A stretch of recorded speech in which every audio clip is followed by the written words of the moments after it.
बहुत समय पहले की बात है, जब धरती पर राक्षसों और देवताओं का अस्तित्व साथ साथ चलता था।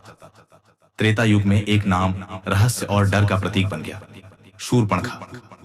रामायण की कथा में एक ऐसा किरदार जिसे केवल एक छोटी सी घटना के लिए जाना जाता है, नाक और कान काटे जाना।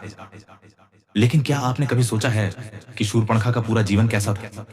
क्या वह सिर्फ एक बदसूरत राक्षसी थी, या फिर उसके पीछे कोई गूढ़ रहस्य छुपा था?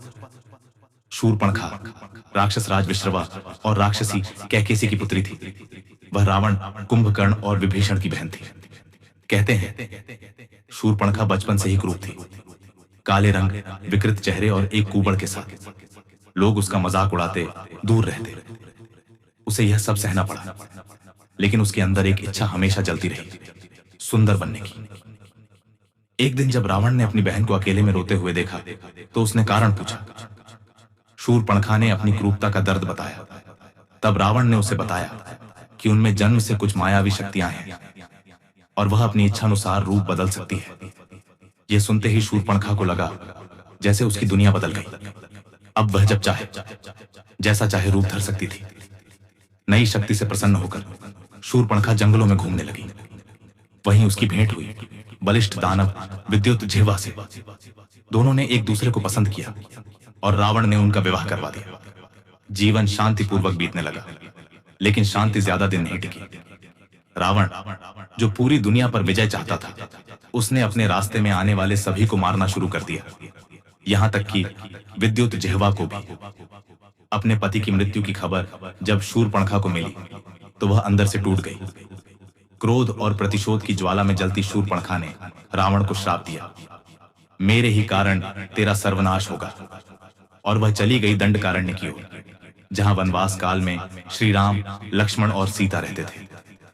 दंडकारण्य में पहली बार उसने सीता को देखा, सुंदर, तेजस्वी और दिव्य। शूर्पणखा को ईर्ष्या हुई, लेकिन जब उसने श्री राम को देखा तो वह उन पर मोहित हो गई। उसने विवाह प्रस्ताव रखा, पर श्री राम ने यह कहकर मना कर दिया कि वे पहले से विवाहित हैं और लक्ष्मण अविवाहित है। लक्ष्मण ने भी उसे ठुकरा दिया और अपमानित होकर शूर्पणखा ने सीता पर हमला कर दिया। तब लक्ष्मण ने उसकी नाक और कान काट दिए। यह घटना छोटी जरूर लगती है, लेकिन यही रावण के सर्वनाश की शुरुआत थी। घायल और अपमानित शूर्पणखा सीधे लंका पहुंची और रावण को सारी घटना बताई। लेकिन उसने सिर्फ राम और लक्ष्मण के बारे में नहीं बताया, उसने सीता की सौंदर्यता का वर्णन किया, जो रावण के अहंकार को छू गया। ऐसी स्त्री मेरे महल में होनी चाहिए, यह सोचकर रावण ने सीता का हरण किया, और यही बना राम रावण युद्ध का कारण। लेकिन क्या शूर्पणखा की भूमिका यहीं खत्म हो गई? नहीं। कुछ ग्रंथों और लोक कथाओं के अनुसार शूर्पणखा की मृत्यु का कोई प्रमाण नहीं मिलता। कहा जाता है रावण के वध के बाद वह लंका में रही और विभीषण के अधीन रहकर राक्षसी समाज को संभालती रही। एक मान्यता यह भी है कि वह रावण की पराजय के बाद गुरु शुक्राचार्य के आश्रम में चली गई थी, जहां उसने भगवान शिव की तपस्या की। एक और कथा बताती है कि शूर्पणखा अपने पूर्व जन्म में नयनतारा नामक अप्सरा थी, जिसे एक आर्षी की तपस्या भंग करने के कारण श्राप मिला था कि वह अगले जन्म में कुरूप राक्षसी बनेगी। लेकिन तपस्या और पश्चाताप के बाद उस आर्षी ने उसे वरदान दिया कि त्रेता युग में वह प्रभु के दर्शन पाएगी और एक दिन उसे मोक्ष प्राप्त होगा। कुछ किंवदंतियों में यह भी कहा गया है कि श्री कृष्ण के काल में शूर्पणखा ने कुब्जा के रूप में जन्म लिया था। वह हीन काया वाली स्त्री जो कृष्ण से मिलते ही रूपवती बन गई थी। कृष्ण ने उसे अपनाया और इस तरह शूर्पणखा को उसका मोक्ष प्राप्त हुआ।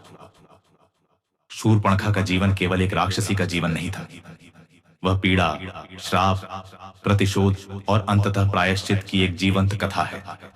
वह वो पात्र थी जो रावण के अहंकार में चिंगारी बनी, श्री राम के धर्म युद्ध का कारण बनी और अंत में एक तपस्विनी बनकर भगवान के चरणों में स्थान पाई। यह कथा हमें सिखाती है कि हर व्यक्ति के जीवन में अच्छाई और बुराई दोनों का संघर्ष होता है। शूर्पणखा ने अपने कर्मों से जो भोगा उसे झेला और अंततः मोक्ष की राह पर चली। यदि आपको यह पौराणिक कथा रोचक लगी हो तो कृपया इसे लाइक करें, शेयर करें और ऐसे ही और कहानियों के लिए चैनल को सब्सक्राइब करना ना भूलें।